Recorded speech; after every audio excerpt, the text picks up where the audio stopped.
When Kobe and I decided to create a podcast and coined it the Father Son Podcast, most would feel this is a gimmick for the podcast, and that couldn't be further from the truth. From the day Kobe was born, I introduced him to video games. This was a way of life for me, as I can remember my father buying me the Odyssey home system, where the cellophane field that clung to the TV determined what game you were playing. Kobe's love for video games grew, as did the bond of a father and a son. When I introduced him to online play, his world opened to new heights. He learned quickly that the incredible gaming experience wasn't just something shared between a father and a son, but there was an entire world that shared his passion for gaming. Gaming was just part of his upbringing, as school or sports was. We always made arrangements that a video game experience was just an arm's length away, even when we went on vacation. As Kobe got older, our experience took us to the road, experiencing events like the Great E3 to more modern events like Summer Game Fest, the Xbox Experience, IGN, and PAX. Kobe graduated from college and now works in the video game industry on the Xbox team. So, as you can see, it was nothing but natural progression to now share our experience and love of the industry through our podcast. Now sit back and enjoy the ride.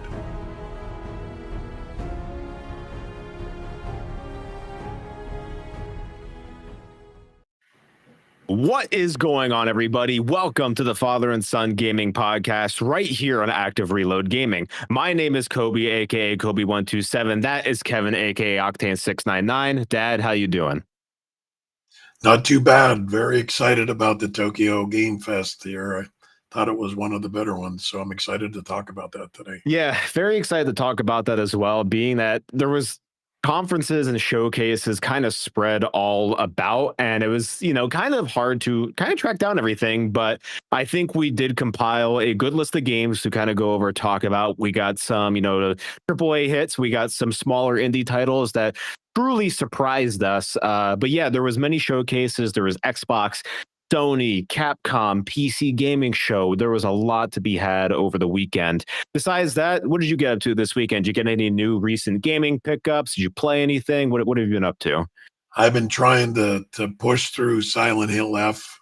Outstanding game. I know we'll talk about that in a future podcast, but I'm about halfway through that right now.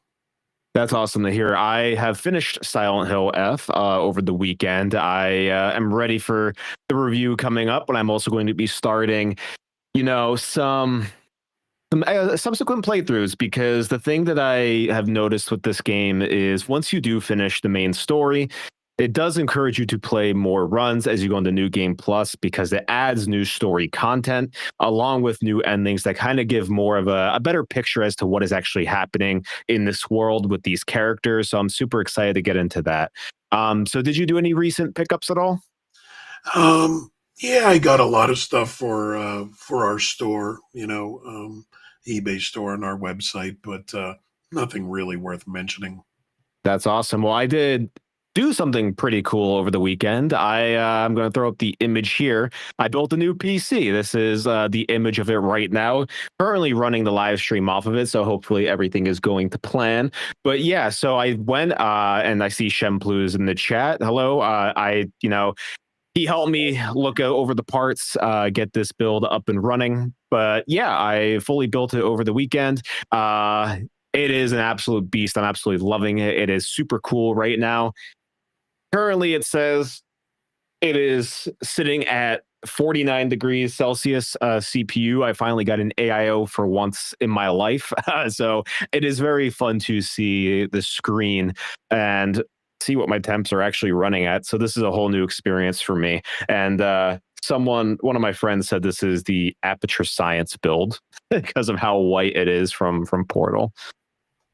So yeah, Shemplu in the chat says Silent Hill F kind of frustrating. The graphics are great, but controls feel like the first Resident Evil type game, sluggish and stiff. Disagree. I will get more into it with the review, but I think thematically it makes sense for the kind of character that you are playing and where you're at in the world.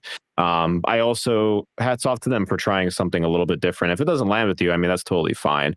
But I think for me personally, it just makes thematic sense. And Nate Edwards said that they got DuckTales 2 over the weekend.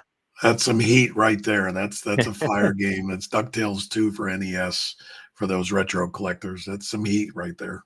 Yeah. And I do want to point out, like I said, welcome to the Father and Son Gaming Podcast. You can follow us right here on all of our socials on Instagram, YouTube, and TikTok. We are at Active Reload Gaming. Twitter, X, and Twitch, we are at Active Rel. That is with an REL at Active Rel Gaming. Also, highly encourage people to join the Discord. Please scan the QR code. It directs you right to the Discord itself. You will see us talking about our recent pickups like you are now, as Shemplu and Nate Edwards are in that Discord, and they do talk. And Nate Edwards always posting the recent pickups in that chat, as he does show some heat from time to time. He posted a video in the Discord yesterday with some absolute PlayStation bangers. I even commented on the Discord that Afro Samurai is a super underrated game, and I'm happy to see that he has it in the collection. Bombay says, Happy Monday. Happy Monday. Hope everything is going well. Hope your weekend was good too. Just getting into a little housekeeping before we get on to the rest of the show. So hopefully this is the right schedule. So we have a whole bunch of new topics coming up for the rest of this month and next month and November. So October 6th is the Silent Hill F review and going over the art of horror video games. As my dad and I have already been discussing, what do you really go to a horror game for? As we've already had kind of conversations whether or not Silent Hill F is actually scary. And then we're going to do a fun surprise because it is October. It is the start of spooky month. We're going to be doing a horror franchise tier ranking, not movies, just video games. So we're going to be going and tier ranking the horror franchises in the video game space. As him and I think we have very different ideas of what is an S tier horror game versus an F tier. October 13th is going to be what it's like being in a sports game. The Ryan Ellis interview. Dad, do you want to talk about this one at all? Yeah, again, Ryan Ellis. He's a professional NASCAR racer. We're going to get him on. We're going to talk about how it feels to be in a sports game. And also, like I've said this before, he's known as a NASCAR driver, but he's also a big gamer. So we're going to kind of get behind the scenes and see what somebody that drives NASCAR for a profession, what do they do to relax and what kind of games do they like? Yep. Moving forward, October 20th is redacted. Sorry, can't talk about it yet, but that will go live on October 20th. October 27th is handhelds and VR discussion. The Xbox Ally / Ally X is coming out in October, on October 16th. And we're going to have DJ Soto live back on the podcast because I think handhelds and VR are in a very similar kind of space and market. So I think it's going to be a very interesting conversation. October 3rd, we're going to be reviewing Keeper and Outer Worlds 2. For those who don't know, Keeper is the new title by Double Fine Productions, the developers of Psychonauts, Brutal Legend, Grim Fandango, a whole bunch of different games. Double Fine's been around for the longest time, and they haven't released the game in quite a bit, and I'm super excited for that, and my dad's super excited for Outer Worlds 2, so we'll go and just start talking about it. November 10th is up in the air. We are going to be doing the Game Awards predictions episode once the Game Awards nominations go out. However, they haven't set a firm date of when the nominations go out. They said mid-November, so that can mean literally anything. So it's either going to be November 10th or November 17th. But depending on when it is, we're going to be talking about Ghost of Yotei because we should have beaten it by then or have gotten through most of the game. So stay tuned for that as we kind of move towards those topics as well. So let's be honest, when he says that he'll beat the game and I'll be halfway through by the time we do the review. That's why he's got to say beat the game or played a good portion of it. As I found out that I speed through games a lot quicker than my dad does, so it comes with an interesting conversation, so especially when we were talking about Chronos, because I finished it and some of the complaints that he had, I'm like, oh, I wish if you just finished that game, you would have seen. A couple people in the chat says Shampoo says had a crappy Monday, left work frustrated. I'm very sorry to hear that. It's always horrible when work is bad. I feel that sometimes. Then Nate Edwards says, what is the best PS3 underrated game? Ooh, that's a loaded question. There is a lot of PS3 titles because it is the Xbox 360 generation. So, do you have in your mind, Dad, a title from the Xbox 360 generation that is underrated? Yes, okay, I do. Go for it. It would be Saboteur. Oh, Saboteur was a great game. Outstanding. Never got its love, and I thought Saboteur was outstanding. And for those who don't know, Saboteur is essentially a World War II Assassin's Creed espionage game. But the cool aspect was the game starts in black and white, but as you start to liberate the regions, you would bring color back to the world. And I think it was set in France. I think it was France. It was World War II France. So it was a really cool game. Saboteur was great. And I message, people know how great this game is, but since you like Afro Samurai, I do say Metal Gear Rising Revengeance. It has a very similar combat style. So if you do like Afro Samurai for the combat, I would highly suggest taking on Metal Gear Rising itself. So without further ado, I would like to move on to the rest of this podcast. But before we actually get into the Tokyo Game Show, we're going to be bringing in a pretty big news story from today because I really want to talk about it. There is a lot of implications with this news story. So let's just get into it.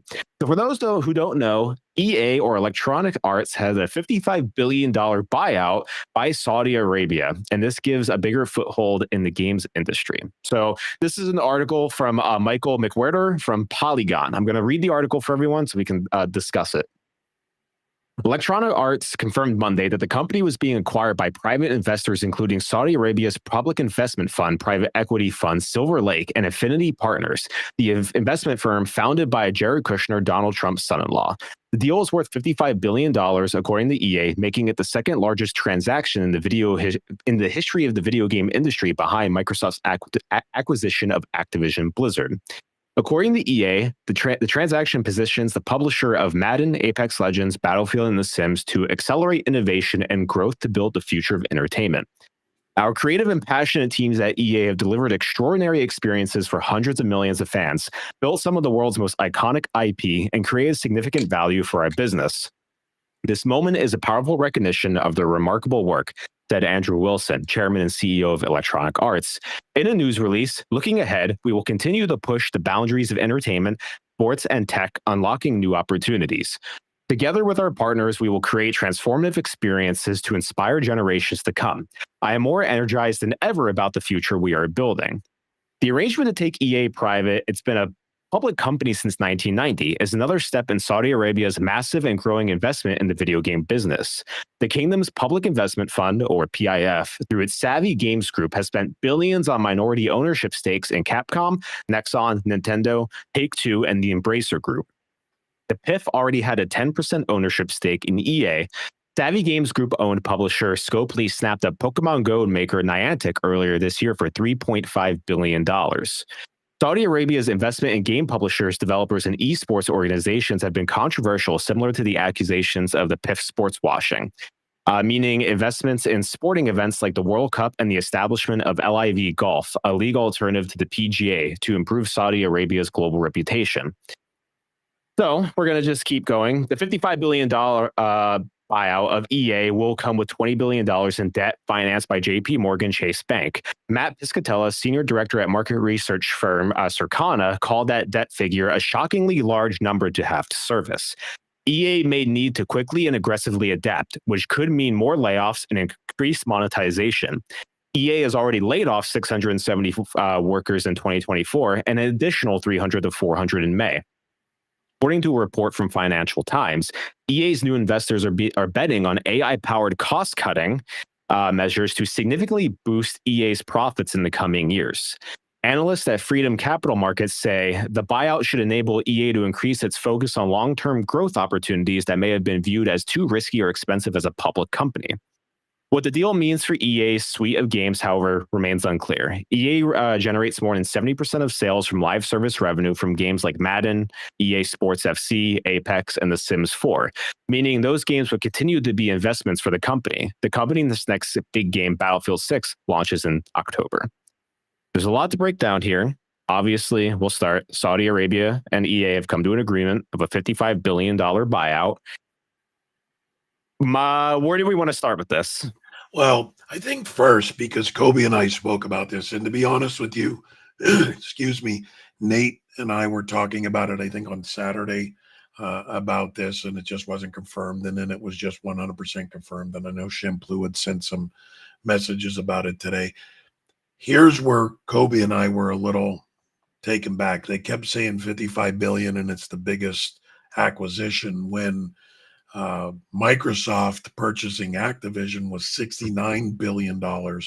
But we think where they're saying this, if it's 55 billion that they're acquiring it, and they have a $20 billion debt, that if you add the two together to truly acquire it, it's $75 billion. And I think that's where they're saying, and people are saying that it's more than the Activision Blizzard at 69 billion. That's the only thing we can think of. But pure 55 billion and 69 billion, the Activision was the biggest. But it's interesting, and I don't want to, and Kobe and I had a lengthy conversation, I don't want to make this a political statement, but we're losing one of the biggest publishers that was US based to a Saudi, prince is basically what it is. It's a family. And I don't like the idea that we're taking, and let's just be honest, the Madden franchise and the soccer franchise, the FC, the FIFA, like, they're iconic. They're world, especially the FIFA is worldwide iconic. Like, we're taking that out of an American publisher's hands. Now, what's yet to be seen, in my opinion, is, are they just going to let it run? And hey, we're owners, and we're going to let it run the way it is. We don't know. Are they going to move EA out of the United States and move it to Saudi? So how many more, people in the gaming industry would lose their job because they can't move Saudi Arabia? I mean, they're the high level things that the gaming industry, in my opinion, has had some heavy blows over the last 2 years of job losses. You heard it read that they're going to be putting in AI. How deep does that AI go? And that's the questions that I have. Like, I don't want to see any more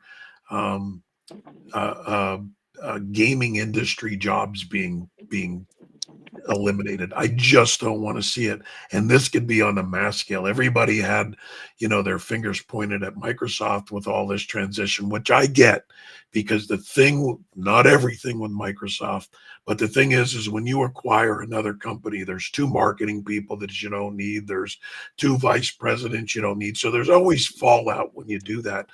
But I think that this has the potential to be the biggest job loss in the gaming industry, I can easily say, in history. I think it's going to surpass anything of the Activision. So that's where I'm kind of at.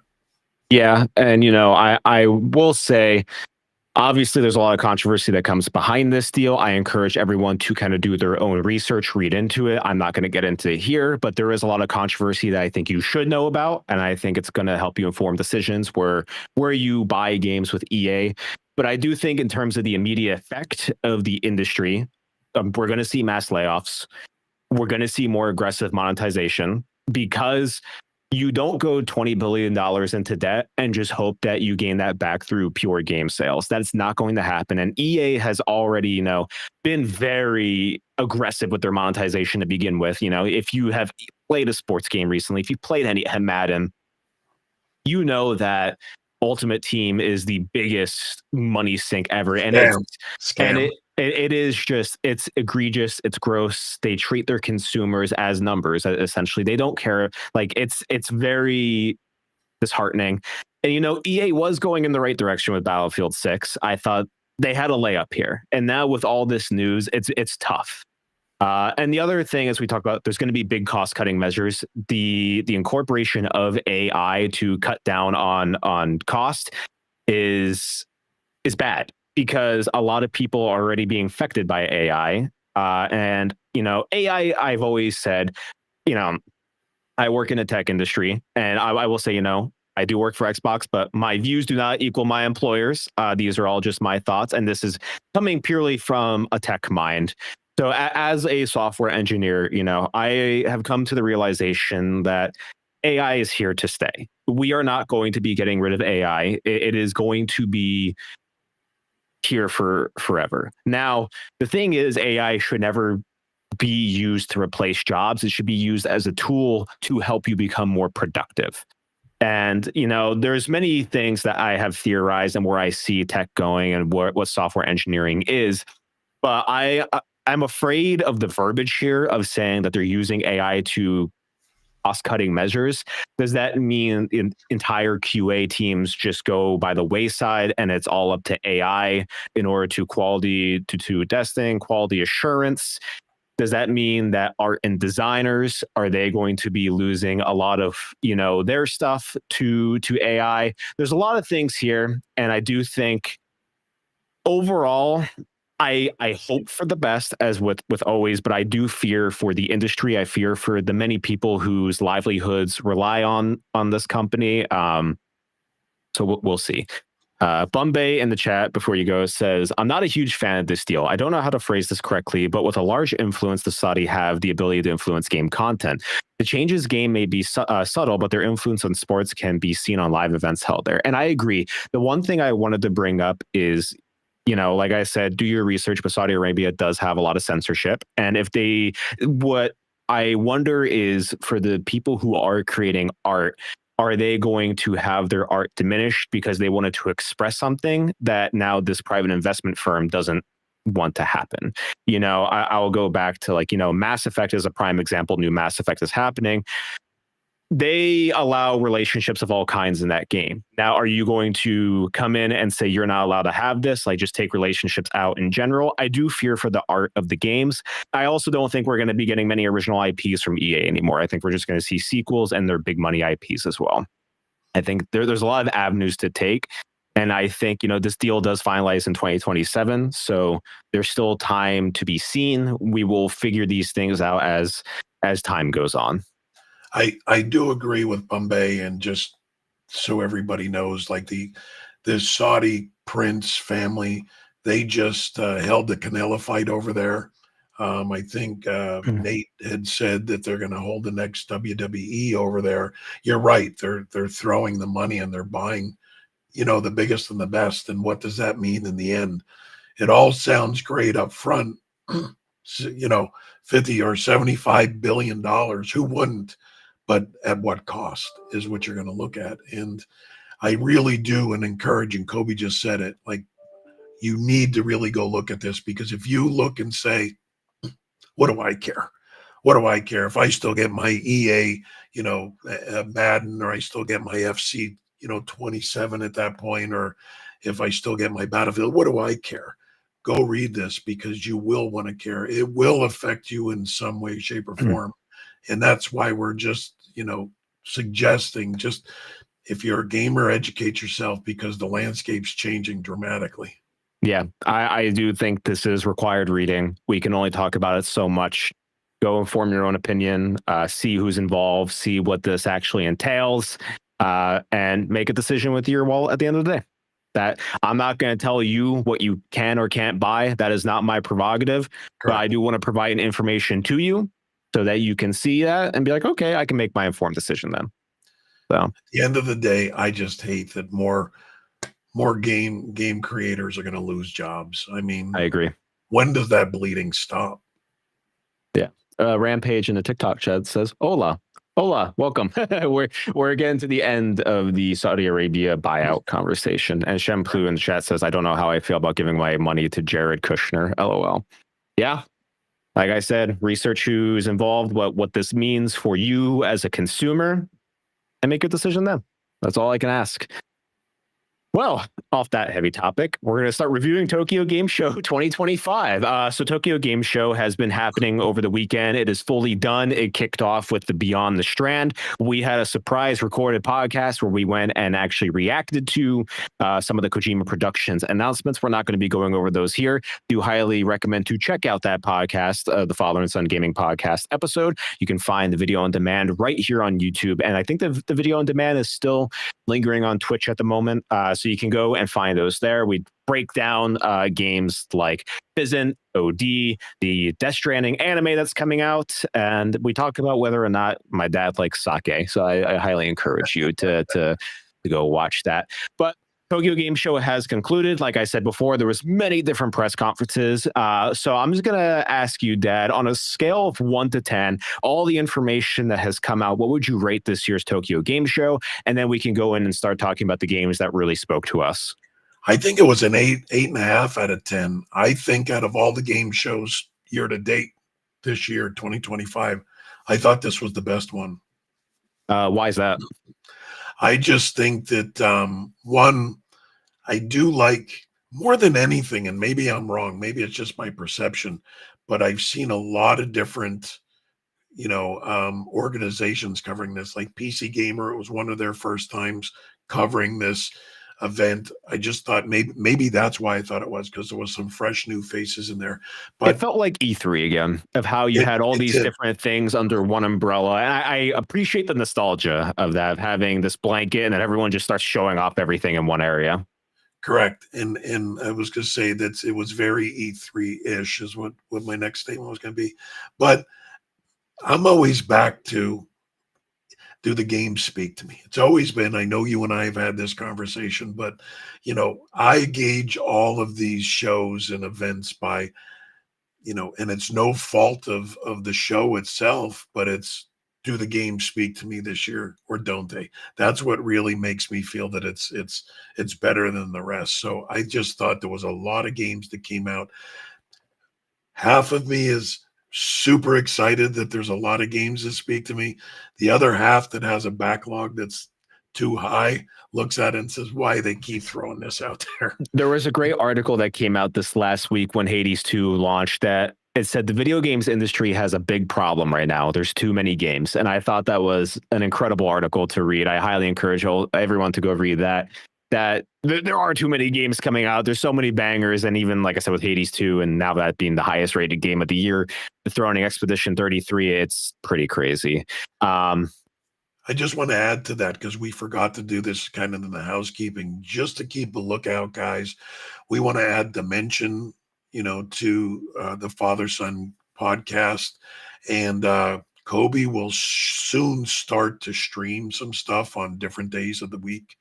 And as we talked about, we're still working out the details. We will start a gaming club, book club of the month, where it'll be a separate podcast from this that will give everybody a game. We're trying to look for games that kind of start off with some influence, like I'll use this as the basic form. Some people have never played the first Mario, and that's what built the first platformer.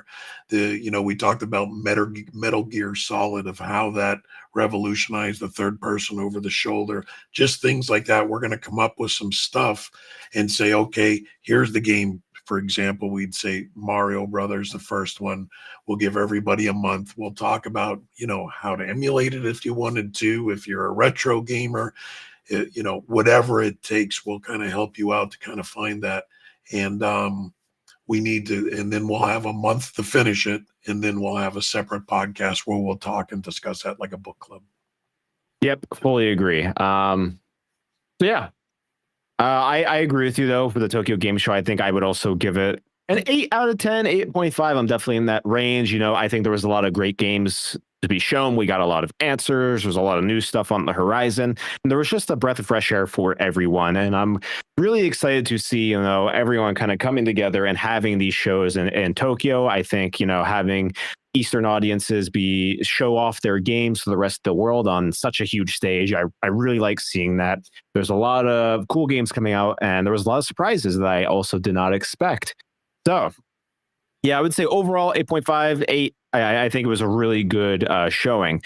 So we're actually going to start moving into the games themselves. We're going to start talking about them, and we're just going to go in a chronological list of what my dad threw and what we threw. So, and some of these trailers I'm going to be seeing for the first time, so I'll give my opinions after that. But the first game that is on the docket is a game called Blood Refreshed Supply. Dad, you were the one who actually put this down. What about this game spoke to you? Off the bat, I'm seeing that this looks like Doom, old school Doom. Well, 100%, it's the definition of a boomer shooter, without a doubt. Yes. And I like going back. I often like going back and playing the original Doom, because to me, that's my childhood, or not childhood, young adulthood, or late teenhood. So to me, this just spoke to me. I'm like, wow, look, it does look like Doom, and I like that. Sometimes I like that fast-paced simplicity. Not every game has to be Unreal Engine 5 with the most, the most recent facial recognition and graphics and so forth. So sometimes I like going back to this. And I sometimes have to laugh about the simulated blood back then and how basic it looked, and we thought it was the greatest thing. I think what really resonates more with this, more than most, is like, I lived through these graphics. Like, when Doom first came out like this, I'm like, oh my goodness, this is the greatest thing ever. Look at this. They're showing blood. It's first person. It's this. So I think that this really, really spoke to me. That's why I put it down on my list. It's definitely going to be played. Yeah, and seeing that this is Night Dive Studios. Night Dive Studios has been on a roll with remasters lately. They've done the System Shock remake. They just remastered The Thing this year. They are absolutely killing it in the remaster world. They just released System Shock 2. They did the Turok trilogy, Star Wars Dark Forces. They are really freaking good at remasters. Quick description: Blood Refresh Supply. Things are about to get bloody. Soak up to 42 pulse-pounding levels, dripping with Lovecraftian atmosphere as you battle your way through armies of cultists, zombies, gargoyles, hellhounds, and other insatiable horrors in your quest to defeat the loathsome Chernobog.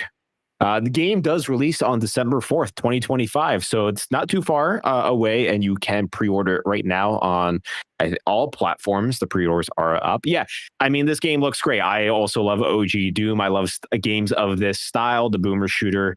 Yeah, I've never played the original Blood Fresh Supply, but I am curious to see, and being that they're adding a whole bunch of new stuff, I'm curious to see what this is going to be like. And like I said, I fully trust Night Dive Studios. They have been absolutely killing it in the remastered game, and I fully believe in their ability to deliver great content while also adding new content. But yeah, this looks really, really cool. I'm glad that you brought this one up. I actually think I own the original Blood Fresh Supply is actually on my Steam wish list. So it's funny that the remaster is coming out, so I'll just play it then. So, do you have anything else to say about this one? Nope, can't wait for it. So the next game, I have no idea what this is, but you put this down. It's a game called Earth Must Die, and this looks like a cartoon. So can you talk a little bit about this? Why did you throw this on here? To be perfectly honest, one of the main reasons I put it on here was purely the unique art style for a game. Because when I first watched this, I had to keep watching it because I thought it was a cartoon on Nickelodeon, to be honest with you. I do like Ben Starr from Expedition 33 is in. Okay, so correct. They got some good voice actors in here. Thing. When you start to look at the cast, that was my second thing I had written down here. Like, the cast is a pretty stellar cast here. But for nothing more than the art style, I've never really seen anything this hardcore, and I'm saying this with love, cartoonish, that's what made me say, you know what, this is definitely on my list to play. Party Muffins in the chat says Ben Star exclamation point. We do have some Ben Star fans. I'm a Ben Star fan. I am curious to see what this game is going to be. So the description is well, this is just complete and utter bullshit. These idiotic, moronic Terranoids think they can just roll in here and take over my beautiful Carithian kingdom, the kingdom that I built from the ground up with my bare hands and only sort of inherited from my dear, sweet, extremely dead father. Did I mention that is bullshit? It's fine, though, because what they don't realize is I am going to make them very, very dead, along with my trusty sidekick and childhood nursing bot, Milky. Please do not ask me questions about that. I will whiz over to Earth, turn it into a stinking pile of rubble, and be back home in time for a warm glass of milk before bed. They're saying Earth Must Die is the story of my glorious rise to power. So it looks like it's just going to be a very funny, maybe like a Telltale game where it's like a choose your own adventure. I'm looking through the Steam pictures, and it does look like it is a choose your own adventure. You pick dialogue options that's going to change the outcome of the game. And like I said, I love the art style here. I like this cartoon. It looks very fun. It looks Invader Zimish in a sense. It just looks like it's going to have great comedic flair. Party Muffins also says this sounds incredible. Yeah, and part of it, and my final thought of it, why I looked into it is I had recommended a few podcasts back that I finished a game called Grandizer, and it kind of reminded me, this is a little bit dumbed down in the graphics or the art style, where Grandizer was just a little bit above this, but it gave me that Grandizer feel as well. So I'm really excited about this. Like I said, the star-studded cast. I like when when studios kind of take a different angle of the art style, and that's what drew me to it. Yeah, I do encourage people to read the Steam description. It just keeps going. The whole description of the game is entirely written in first person. Like, it does not explain what the game is. It's just the main character going on a rant. And I appreciate this. I do like a good humorous game every now and then. Rampage says he invented these graphics. I think this was about Blood Fresh Supply. Grandpa joke towards you. So, Okay.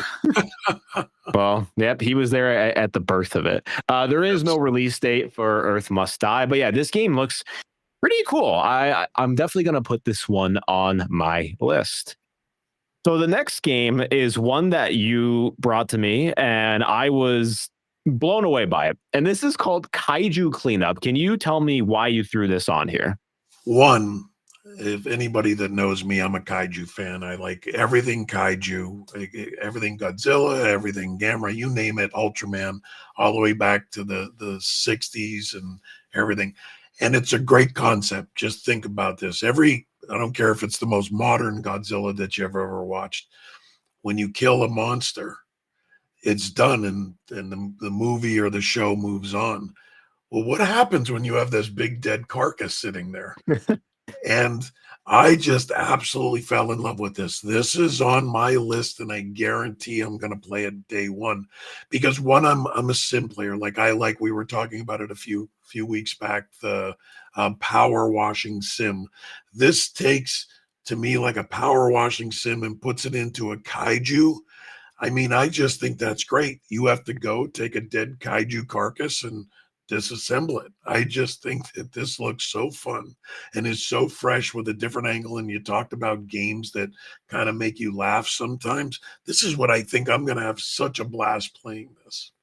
So Steam description says, when colossal alien titans run rampant until getting domed by a railgun, the world finds itself in need of a true hero. That's you, a kaiju cleaner, who won't be perturbed by petty concerns like workplace injury or life expectancy. And after another bastard kaiju attacks another crowded city, you must use your tools to clean up vast piles of dead monsters until the zone is safe for reconstruction. The kaiju may be dead, but its corpse is leaking radiation, seeping acidic fluids, concealing explosive organs, and generally making the area inhospitable to any other form of life. You'll probably die as you go about your work, but that's fine. Send another clone, mop up your corpse, and carry on. Yeah, this absolutely sounds incredible. So this has been playing into the games that have come out recently where OSHA is not a concern at all. You know, you have your Lethal Company, you have your content warnings, where it's these kind of slapstick comedy games where it's a ridiculous premise. You go in and you absolutely have a blast. I do hope that this game is co-op I think it'd be fun to run around cleaning up Yes. kaiju body parts with your friends, especially if there is dying mechanics. And it seems like there's a huge part of slapstick comedy to this. And you're seeing the gameplay here. You're just dismembering and dismantling body parts, and you're just throwing it away. There used to be a game called, oh god, I used to play. There was like a cleanup simulator where you would go. There was a series where you would go into different games after like an action scene has happened, and you would go and you would clean up the mess of all the bodies. Like, for example, there was a game where like after John, like what does it look like after John Wick goes through a scene in a movie? And the whole premise of like the cleaning game was just cleaning up John Wick's mess. So I appreciate these silly games, and this does sound absolutely incredible. You can wish list it now on Steam. There is no release date for it. Do you have anything else to say about Kaiju Cleanup? The only thing I'd say is, again, I think this is that slapstick, as you said, that every game doesn't have to be so serious, and I think this is one of them. But this is definitely a day one for me, without a doubt.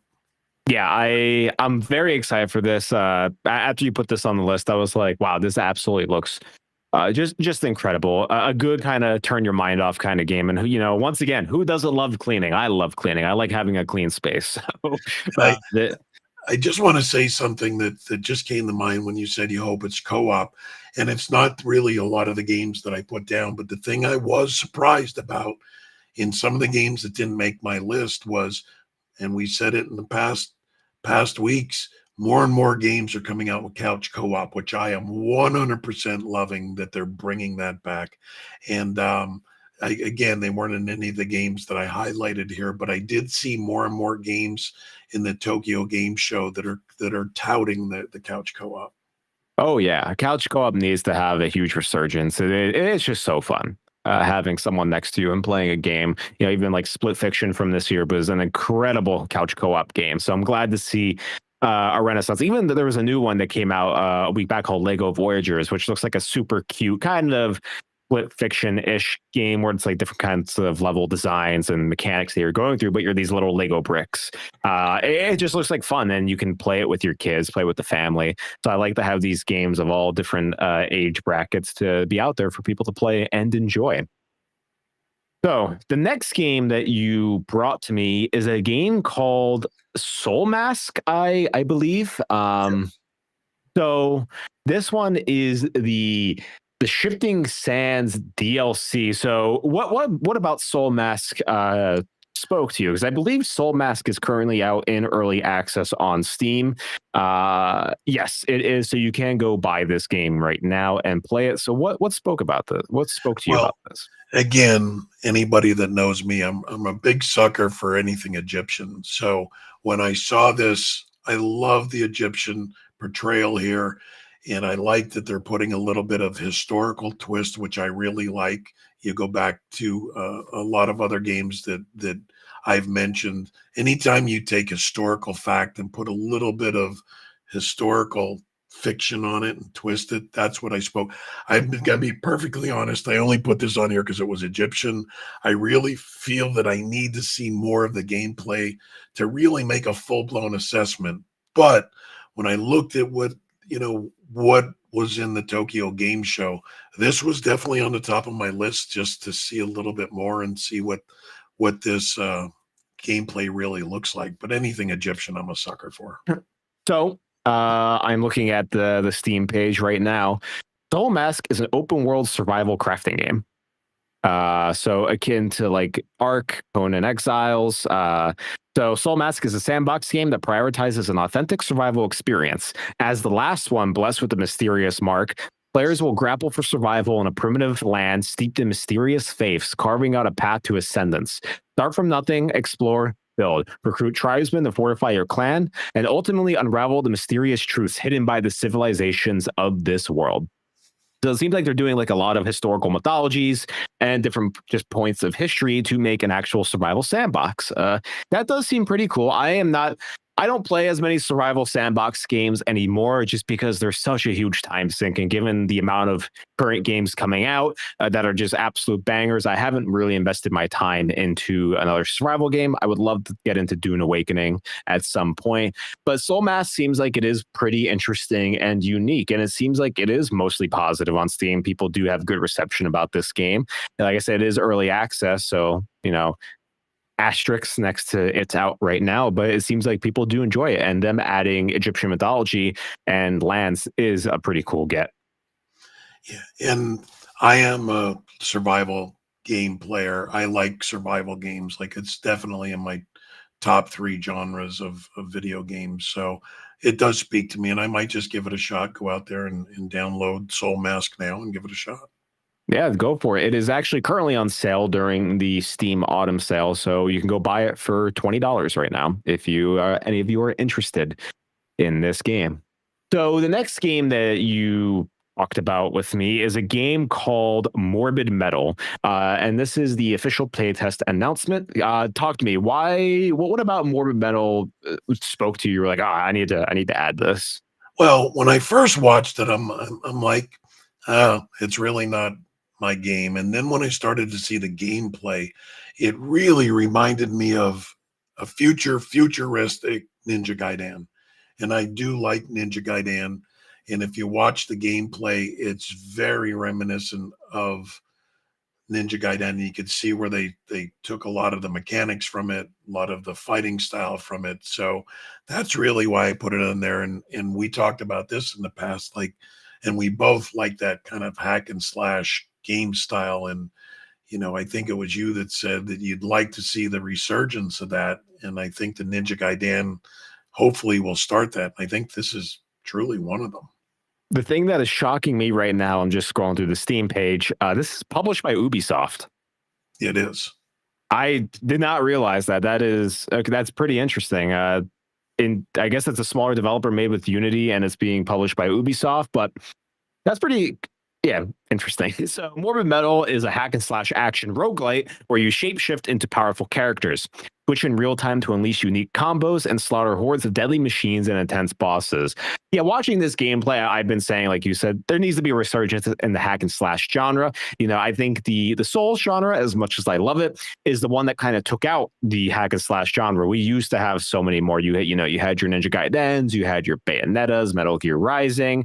God of War was even a hack and slash at one point. It was the genre for action video games, and seeing the resurgence happening with Ninja Gaiden 4 coming out, this being announced, I'm stoked for it. This does look very fun, and also being a roguelite, it adds infinite replayability, so you're able to go into these runs with a whole different assortment of characters and combinations.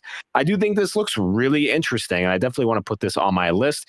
If anyone's interested, you can go download the demo right now on Steam. They're having a live demo as we speak, and you can also join the playtest for upcoming versions of the game itself and give feedback to developers. So, yeah, if anyone's interested, go download the demo on Steam right now, and it's coming soon to early access. That is the plan. So, no announced release date for any of it just yet, but hey, this looks pretty cool. I'm glad to see that Ubisoft's actually publishing such a unique title for them. I didn't expect this from Ubisoft. That actually kind of blows my mind a little bit.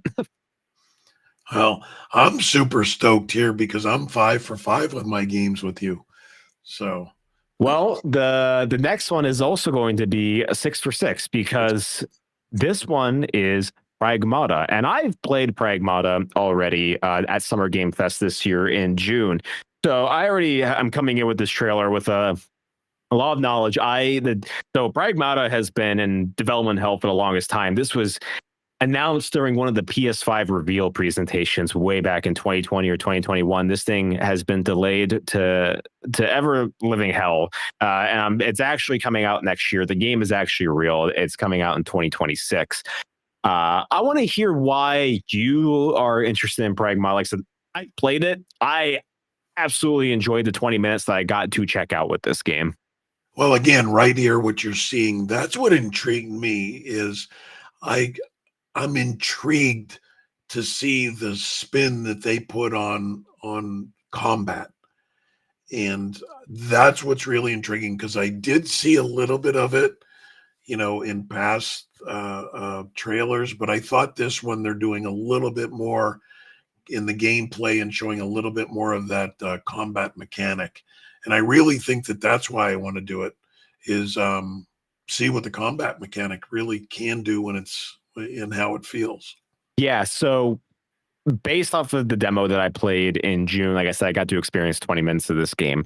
The combat itself, on first glance, looks like it's a complicated mess. Like, what do you mean you have to do this puzzle while shooting at the same time?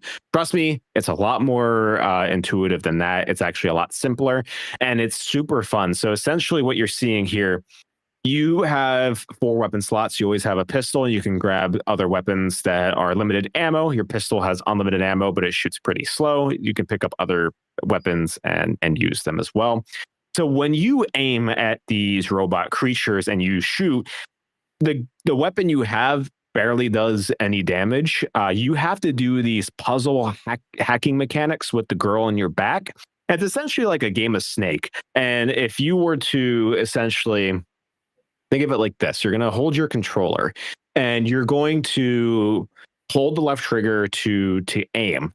And essentially, as you're aiming, you're using the face buttons right here to move around the grid.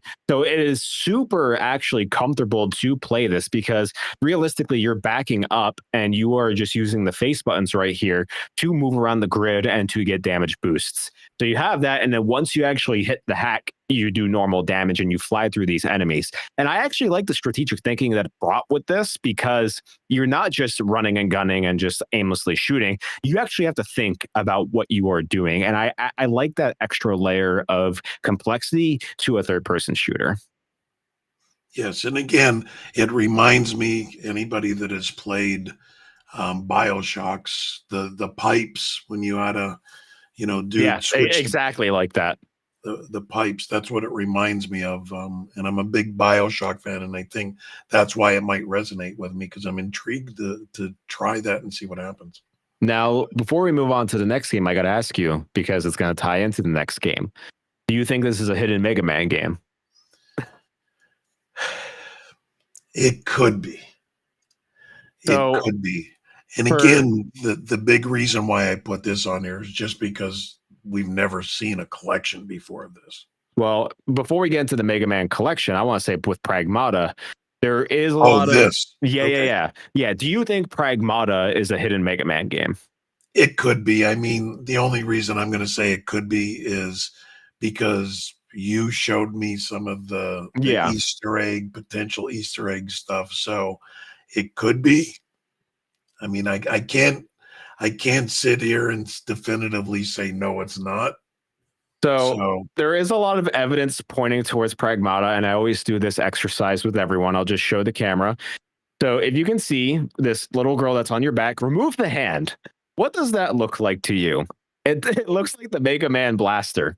And there is like some of the fonts in the game look like Mega Man fonts. The boss health bars look like Mega Man boss health. You know, the way that the weapons are scattered, the environments, like I think it would be really funny and cool if this was like by the time you get to the end of the game, you see like Dr. Wily and like it just turns into a Mega Man thing. Like I think it'd be cool. I think it'd be very interesting. And I like when games like, it harkens back to when PT was released and it actually was a Silent Hill game. It's like, I like when games are masking as something else and it tricks the player into being something that they actually truly love. I would find it super fun if they did that. I agree. So thinking about Mega Man, and I know Nate Edwards in the chat is a huge Mega Man fan. Let's move on to Mega Man itself, Mega Man Star Force Legacy Collection. So this is where it's going to be 6 out of 7 for you. I never played Mega Man, so I'm not saying I'm against this. I've never done a Mega Man game before. So what about this Star Force Legacy Collection really was like, I need to go play this? Well, again, I haven't played all the Mega Mans, but it's the first time that I can recall, and please correct me if I'm wrong, but I don't know that we've ever had a Mega Man collection put together. There's been multiple Mega Man collections of this magnitude of 7 games. Let me look here. So there is like the Mega Man Legacy Collection that has. Oh god, let's see, how many games does it come with? Yeah, there is a whole bunch of different. So Mega Man Legacy Collection comes with Mega Man 1, Mega Man 2, Mega Man 3, 4. no, Mega Man 4, 6. So maybe not as many games, but there has been many Mega Man Legacy collections in the past. Sure. And I guess what really, again, I hate to use the same words, but resonated with me is I'm a retro gamer. I like how this throws back to the some of the original Mega Man stuff, and I like sometimes playing my retro games. So when somebody makes a collection like this and brings it into the new platforms, that's kind of why I put this on here, because I would love to play these. You could see here I was watching this, watching the resolution difference of what it was and what it is and how they did everything. So that's kind of why. I mean, I don't really have anything other than I like Mega Man. I like that they're bringing it to the new console or the new generation, because it doesn't say. I think it says Steam at the end right now, but and it's got, I think, 7 different 1, 2, 3, 4, 5, 6, 7. Yeah, 7 different Mega Man Star Force Legacy. So that's why I'm excited about it. Yeah, it does say PlayStation on there, so. Yep. That's why I'm stoked, because I always like playing some retro games. I do have every converter you can to upscale and do all the stuff on my retro consoles, but at the end of the day, I do like when they bring it into the new console generations. Yeah, I think this is cool. It looks like a cool collection. I never even seen these Mega Man games before. I had no idea Mega Man Star Force was the thing. Like, this looks completely different than what the 2D platformers are like. So yeah, I mean, I don't know if I'll necessarily check this one out, but I'll be curious to see if you do and what you think. So yeah, I think it's coming out later this year or 2026. But yeah, I mean, cool. I'm sure there's a lot of people who will pop off for this, and yeah, I'm curious to hear what you think when that game comes out.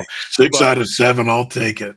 Yeah, so we'll see. We'll see how I do, because I didn't even give you my game list. I'm going to surprise you with it. But before we even move on to my games of the show from Tokyo Game Show, I'd like to just take a quick word from our website, activereloadgaming.com. Got games you don't play anymore? Turn that collection into cash at activereloadgaming.com. It's fast, it's easy, and you get paid quick. Or if you are looking to buy, check us out on eBay or scroll through our games by console. Find us at activereloadgaming.com. And we are back. So the next game, this is going to be from my list now. So I'm going to start surprising you. So the next game I would like to talk about, it's going to be very brief, but it's Forza Horizon 6. So Forza Horizon is a long-standing franchise, racing franchise from Xbox. And out of all the racing games, Forza Horizon, I think, is the most arcadey, but I also think it is the most fun. I like the open worlds that they develop. I like going to the different locations and seeing, these places realized in a video game. And this is one that people have been begging for the longest time. Forza Horizon 6 is going to Japan. And, bravo to Xbox for saving this announcement for Tokyo Game Show. Awesome that they're doing this. The game does come out in 2026. Does this do anything for you? I know you're not so much of a racing fan, but being that this will be on Game Pass, easily accessible, do you think you want to check out and just kind of cruise around Japan? What's funny is, and it's not just since this Horizon 6, you're right. I'm not a race, sim of any sort. But I've always said that I wanted to give Forza Horizon a chance, just to do open world and, again, sit down one afternoon when I need to shut my brain off and cruise. It might, because it's on Game Pass. It might do it because I watched this as well. And I like when they make it, in cities that I would like to visit. And obviously, Tokyo/Japan. I would love to see. So yeah, I might do this. It's downloadable on Game Pass. I would not go out and buy it if it wasn't. Yeah, and Forza Horizon is always graphically impressive. Any racing game it usually is. So I'm very curious to see what this is going to look like, the attention to detail that they're going to bring. But yeah, Forza Horizon, I think, has always been an interesting open world structure. They always have a lot of many activities that you can do. It's not just a racing sim. It is like just an open world game with tons of races, tons of activities that you can partake in. And they always have some cool crossovers. Like, one of the Forza Horizons had like a Lego car crossover. They had the Warthog from Halo, where you were doing like a Warthog run. So they get a little weird with it. They get a little fun with it. And I'm excited. we're finally getting the era of games that we've been asking for the longest time of going to Japan, because Japan has an amazing culture and it's so beautiful to look at. And you're starting to see that, Assassin's Creed finally did it. Now we're finally getting Forza Horizon. So I'm glad to see that these development teams are actually going and exploring these areas. So the next one, kind of thinking of staying in the Japan realm, is going to be Yakuza Kiwami 3. So let me get this video up. So Yakuza Kiwami 3 and Dark Ties is a remaster / remake of Yakuza 3. And I haven't gotten into the Yakuza series at all, but I do own them.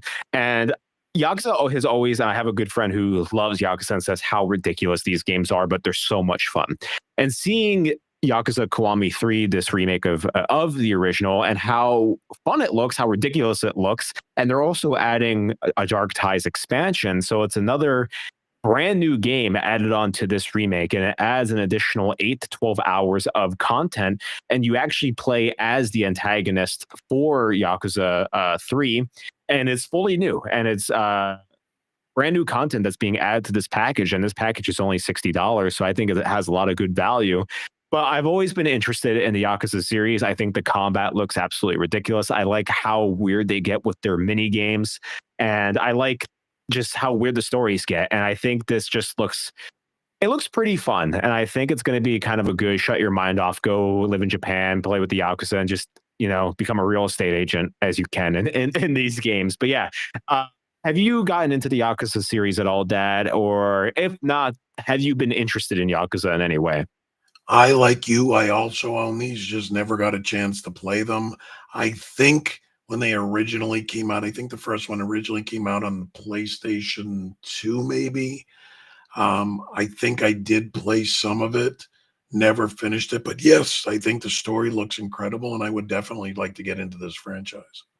Yeah, and like I said, the big thing here is the Dark Ties expansion. It's a brand new tale of Mine from Yakuza 3, and it's a separate game. You do not need to beat the original game to even play this. You can, in your main menu, you can start either campaign right away. So they're not even locking any of the content. It is all accessible to you immediately.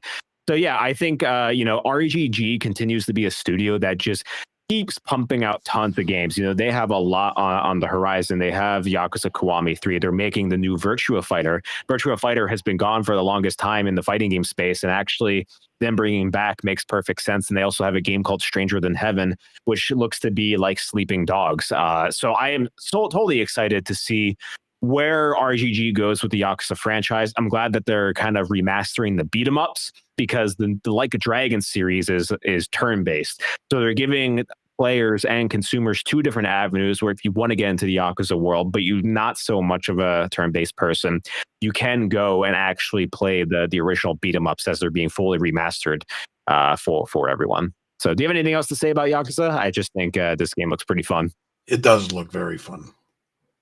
So the next game came from the Sony State of Play, and this is Marvel's Wolverine. I want to start with you. What did you think of the Wolverine showcase? It's been gone for a while. People thought that this game was in trouble. It was originally, I think, announced in 2022 or 2023. My timeline might be a little bit messed up. But we finally got to see it at the State of Play. It looks brutal, man. What do you think? I think this looks super incredible because of the violence. I love that they're letting the studio make Wolverine the way that he was in the comic books. I'm glad they're not, trying to nerf this in any way, shape, or form, because for those of you that, have read or have seen Wolverine truly in the comics, this is him. Like, Yeah. he's not this subdued thing that you saw in the original Marvel stuff or any of the Sony stuff when he was in it. It 100%. This is the best portrayal of what the comic book character actually is. So I cannot wait for this. This is definitely one on my top list. I would have put this on my list, but I didn't know you were doing Sony. Yeah. So one of my favorite superhero games of all time, and shout out to the people who have played it, is X-Men Origins Wolverine on the 360 PS3 era. for how bad that movie was, they made a banger game, and that one really let Logan go full on like Wolverine mode, and they were really true to form there. But seeing Insomniac, who has made the Spider-Man games, they've made Sunset Overdrive, them taking a swing and continuing in the Insomniac Marvel universe, I think is absolutely incredible. I do thoroughly enjoy Spider-Man 1, 2, and Miles Morales. I think they are great superhero games. I think the fluidity of the movement, the combat that they have on display, it just feels great to play. You feel like Spider-Man when you're playing this. And just from the glimpse that we've seen here, I can already tell you're going to feel like Wolverine playing this. And I cannot wait to feel what this is going to be like on the DualSense with the haptic feedback. What's it going to feel like when the claws, collide with someone? But them, it also sounds silly. I'm really happy that they put him in the yellow suit. Like I was almost afraid that the yellow suit wouldn't happen. Just because the movies have been allergic to it. Besides Deadpool and Wolverine, the newest one. So I'm glad that we're seeing comic accurate Wolverine. I'm glad we're seeing just this brutality on display because, like you said, this is what he's like in the comics. And there's so much lore with Wolverine. And even looking at the trailer, they're bringing in more of the X-Men. You see Mystique in this. You see some of the Sentinels. Like there is going to be so much lore that they're pulling from the X-Men comics, along with the Logan Wolverine standalone comics. I think this is going to be an incredible experience. I hope that the story lands, and I think this is going to be probably it could be in the running next year for a Game of the Year nomination in 2026 when this releases. But yeah, graphical fidelity wise, like it just looks awesome as well. If I'm not mistaken, and I don't recall if I saw it in here or another one, obviously they're going to have either some flashback to the origin or whatever, because there was still bone claws that you saw coming out. I don't know if it was this one or the original one where he was just sitting at a bar and you saw the bone claws come out. So I like that they're going to give this and start it from ground zero to give you some origin with Wolverine, and then hopefully this does well like the Spider-Mans and they continue this story with him. Yeah, I mean it's one of those things where, like, at least with Spider-Man, I would say most people know that origin story. You don't need to tell Spider-Man's origin story again. Not many people know Wolverine's origin story and where he really comes from. They just associate him with the X-Men, like, oh yeah, he's part of the X-Men. So he does have a lot of lore behind him, and I think superhero fans and non-superhero fans alike can come to this and have a great play. Two things. Chenplu in the chat says, I really want to go back to Japan. I really want to go to Japan. It's been on my bucket list for the longest time.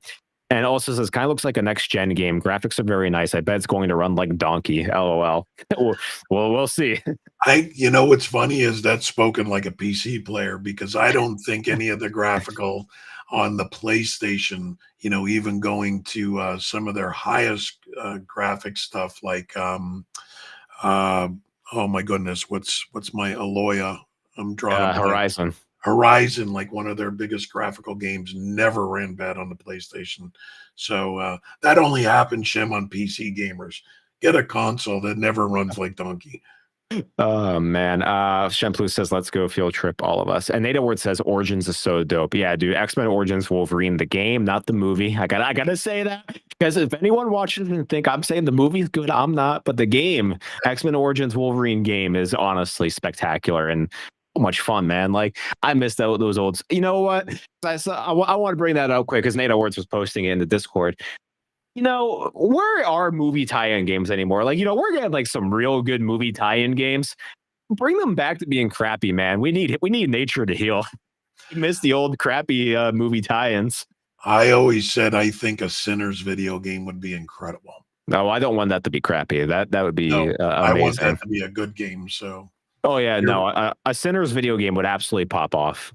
Yeah, I think there's a lot of movies out there that it would be natural progression for an adaptation into a video game. So yeah, I just think people don't want to take chances anymore. They can't afford to take the chances. It's a shame. Shenplu says, oh, this is PS5. I kind of assumed it's all on PC. Maybe one day. They did bring Spider-Man 1, Miles Morales, and 2 to PC. So we'll see. I don't know what Sony's plans are. They'll do whatever. Nate Edwards says the PS3 gen superheroes games were great, like Captain America. Yeah, I think the only superhero game I didn't like on that gen was Iron Man. I think Iron Man, just the Flying flying mechanics. mechanics felt so bizarre, and an Iron Man game would be amazing, like a proper one. But the next game I want to move on to is a game called Saros. So Saros is made by Housemarque Studios, and this is another PlayStation title, and it's the follow-up to Returnal. Returnal was a third-person action roguelike game, and Returnal was absolutely spectacular. Some of the craziest bullet hell games out there, and has amazing story, amazing graphics, and the gameplay is just it's so fluid, it's so fast paced, and I really like what I'm seeing with Saros, because Saros looks to be taking the Returnal formula and just refining it. And I like when games take a formula that was really good off the bat and they refine it to make a second spectacular game. And the main actor for Saros is actor Rahul Kohli. He's been in multiple television shows. He was also in Gears 5 as the new character who was kind of colliding with JD. Was his name Faz or something? Yes. So yeah, Saros looks absolutely great. I like the presentation here. What do you think about Saros? Just doesn't speak to me. Not my type of game, I don't think. Yeah, and I mean, I understand, because there is no difficulty setting. There is no slow movement for you, so it's okay. You don't need to play it. I understand. Okay. Elder abuse again. I'm telling you. Listen, we got to keep the train rolling. It wasn't just me. Rampage earlier started hopping in on the joke as well. So, I guarantee Kobe's going to put me in an old folks home in another year or two. I'll be doing this podcast from my room in an old folks home. You can be playing Yahtzee while you're doing that. So yeah, no, I think Saros looks great. I'm super excited for it. I think Returnal fans, we're all eating well with this. And yeah, just the combat, the way it looks, the enemy design, the different abilities, being able to kind of do like the Sekiro Shadows Die Twice, where you get to resurrect yourself at least once per life. Yeah, this thing looks like it's going to be an absolute banger, and I'm excited because Housemarque continues to deliver. Nate Awards in the chat says Guardians of the Galaxy PS5 is very underrated. Fully agree, man. I 100% Guardians. I absolutely love that game. One of the great superhero stories in video games. And yeah, I think that one went under the radar for lots of people. Next thing I want to bring up is a game we both played at PAX, but I just kind of want to remind people, Crimson Desert. This got a release date. It's coming out on March 19th. This is one game that I've been continuously thinking about since PAX West. We got to play an hour, and I want 10 more hours, 100 more hours with this game. This was so fun. I absolutely love the setting. I like the style. I liked, it was complicated at first, but all the different action combos that you can take really added diversity to the combat field. I think, the story that they're telling could be very intriguing, just the little glimpse we got of it. I am so intrigued with this game, and it coming out on March 19th, your birthday. It's going to be a great present, but yeah, I am so stoked for Crimson Desert. What do you want to say about this one? Yeah, I couldn't agree more. And I can tell you this, and there was a learning curve, but once you got the learning curve, the game got really fun, because I was a little frustrated, and thank goodness at PAX, you almost had like a personal person sitting there and showing you what to do. And once you learn the mechanics of it, which it seemed like it was super hard, but it wasn't. Once you learned it, it became second nature. I can't wait for this game either. I mean, I think there was something fresh about it that you can't put your finger on. And again, I think once you get over that learning curve, this is definitely going to be on top of a lot of people's lists. Yeah, and this coming out next year. Next year, we talk about this year being a banger year for games. Next year is already shaping up to be as crazy as this one. This only being 2 months before Grand Theft Auto 6, another, to sell large scale open world story driven game, but more fantasy and historical, like Viking mythology. Man, we're going to be having a lot of games to go through next year, and Crimson Desert, I think, is going to be like the first huge one that hits the market. And yeah, I'm so stoked for this. I can't wait. Pearl Abyss, the Korean studio that's making this, I think is going to have a real banger on their hands. So the next game I want to bring in is called Gungrave Gore. Blood Heat. This is a remake of a game called Gungrave, and this kind of fits into that hack and slash genre we were talking about before. But you have these oversized weapons with you. I just think, I never got to play the original Gungrave Gore, but I've heard some decent things about it, and them fully remaking it and kind of modernizing it and giving it a better control scheme, better combat. This just looks like, a Bayonetta, but I think it has a lot of potential, and it looks flashy, it looks stylish, and once again, we need these kind of games to come back. And the large weapon on your back just looks absolutely ridiculous, but this just looks flashy and over the top, and I'm kind of here for it. This almost made my list, and again, I'm glad you said it, because I said I did have Bayonetta as the thing, but also put in, and I know it's a stretch, but think about it, Bayonetta with 2 Human put together. I thought this kind of looked that way in a sense. It almost made my list. It fell off because I was trying to pare it down because I knew we'd be going long in this podcast. But yeah, I am pretty stoked to play this one. Yeah, I mean, I kind of see the 2. I don't remember 2 Human that much. It's been such a long time since I even touched that game. That was like early 360 days. But yeah, this does look like Bayonetta to me, and I'm excited for it. I hope it comes out soon. I like these shorter experiences that are just straight to the point. There's not a lot of fluff to it. You go, you hack, you slash, you move on, point A to point B. You don't need a super in-depth story. It's just have at it. And I think this looks pretty fun, and I think a lot of people are actually popping off for this one. So we're on to the last 2 games. I'm going to be quick with these. Next one is Outward 2. So for those who don't know, Outward 1 is a Souls-like kind of experience, but there is a twist to Outward as a game.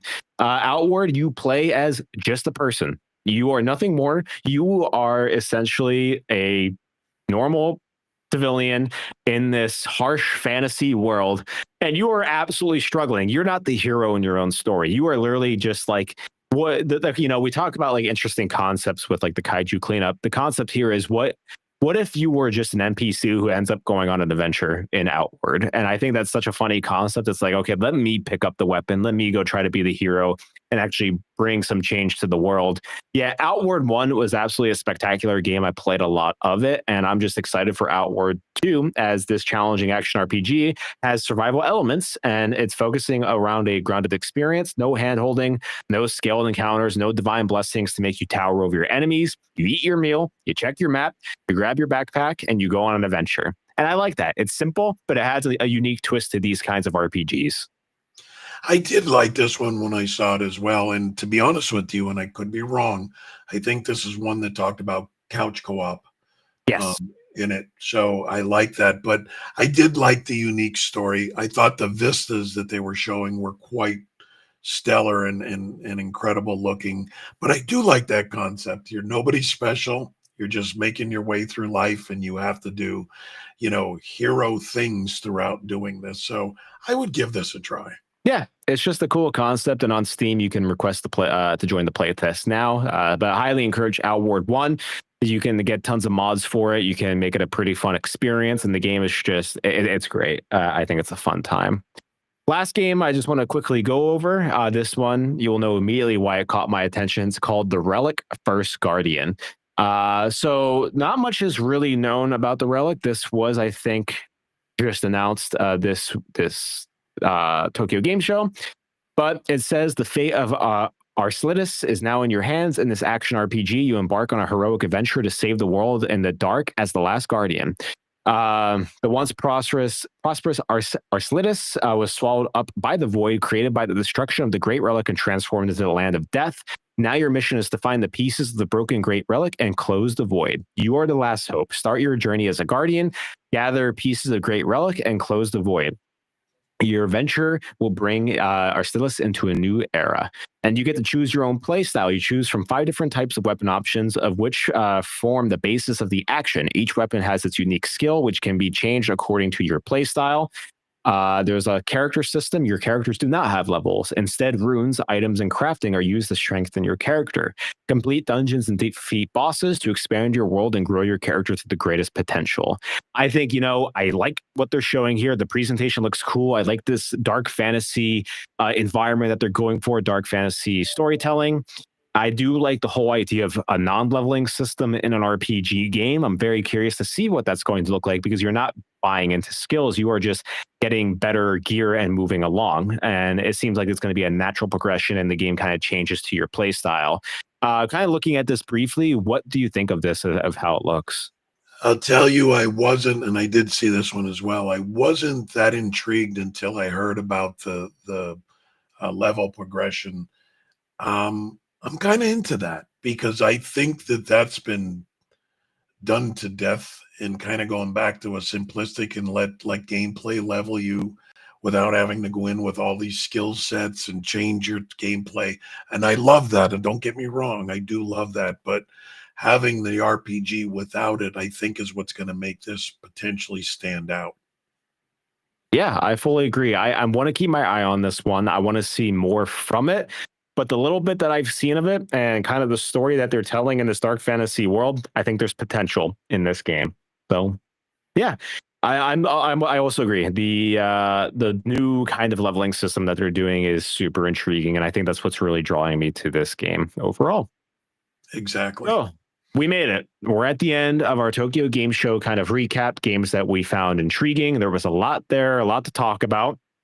And I thank each and every one of you for joining along with the ride. So just for all the games that we talked about today, if you are interested in any of them, the graphic is up right now. You can see all the games that are coming out right here. So feel free to take a screenshot, pass it around to people, save it for yourself.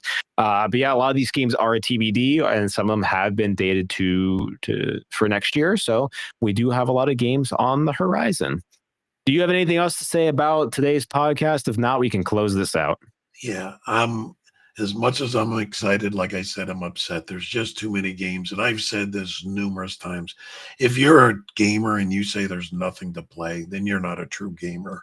Like, there is just so much out there, which scares me in the sense that when there's too much good play out there, that you wonder how much more the industry can survive with that. And I don't want to go back to the days, a couple years, 10 years ago, when it was just AAA games. I like that we're seeing some risk taking coming out. So again, I just hope I need to retire so I can play all these games. That's the key. I just need to retire so I can play all of them. There's too many things out there, and we're going to continue to get so many more games. It's not done yet. There's so many coming out in October. You have Ghost of Yotei, Outer Worlds 2. But Shemplu says, Kevin, according to you, I'm not a true gamer. Oh, there's so much out there. Then you're just looking in the wrong place, Shem. You're just looking. There's so much out there to play right now. And I think there's something for everybody, no matter what genre you like or what game style you like. It's out there. If it's not out there, it's coming shortly. Like, it's there. If you, let's talk. Let's get off the Kobe and I, and you're in our group, one of the groups we talk to. You tell us what you're looking for. We'll find you game stuff to play. Yep, there is a lot out there, and it's not going to stop, unfortunately. So, Jump says, I feel like I'm getting too old for games. That's no such thing. Yeah. No such thing. You're never too old. So you just gotta find the fun. And the thing with games, it's just like TV or books, where it's like you don't have to play something you don't like. If you're getting frustrated with it, like, it's fine, put it down and just find something that like just dives with you, man. Like, there's something, like you said, there for everyone. And I've gone into many gaming ruts where I'm like, do I want to do this anymore? Like, is this something that like I still truly enjoy? And it's just, it takes time, but you'll find that game that clicks and you're like, oh, I'm back in. And I've been in my biggest game playing sessions like in the longest time. Like, there's a few years where like I didn't beat as many games as I did this year. Like, I think I'm on game 36 now that I've beaten this year. So like, I just been cruising. There's just so much out there, and I've been absolutely loving it. But I've come to the conclusion that I don't have to finish a game. That used to be my downfall. And now there's too many games out there, I 100% try to finish them as much as I can, but I just sometimes have to realize that I can't finish all the games. Yeah, and Bombay says having too many games to play can also cause some internalized issues for some people where they can be so indecisive that they just can't pick anything to play. I've been there where there's been many times where I'll finish a game and I just sit there staring at my dashboard and I stare at my like catalog of games and everything that's on my shelf. And I'm like, it gets to the point where I'm so indecisive that I'm like, I'm just not going to play anything. I'm just going to go do something else. So yeah, I fully agree. Too many games can also be an issue. So, but yeah, just find whatever works for you. And there's tons out there. But I do want to remind everyone that once again, this is the Father and Son Gaming Podcast. We are live every Monday at 7 p.m. Eastern, 4 p.m. Pacific, where we bring a slew of different topics. You can follow us here on all of our socials right at the top. You can follow us on Instagram, YouTube, and TikTok at Active Reload Gaming, Twitter or X, and Twitch at Active Rel. That is with an REL, Active Rel Gaming. Discord QR code is right up to the top left. Feel free to join us. We are trying to build a Discord server and communicate with all of you and just hang out and chill and talk about games and whatever else comes to your mind. Once again, I'm going to throw up the graphic here. We do have a couple podcasts in the pipeline. Next week, we're going to be doing the Silent Hill F review. So look forward to that as we start talking about horror games, what we look for in horror games, the art of them, and going over Silent Hill F. And with that, I'd like to thank each and every one of you for joining us today. Thank you to all who watch this later on, and we will see you guys next Monday. Have a good one, all.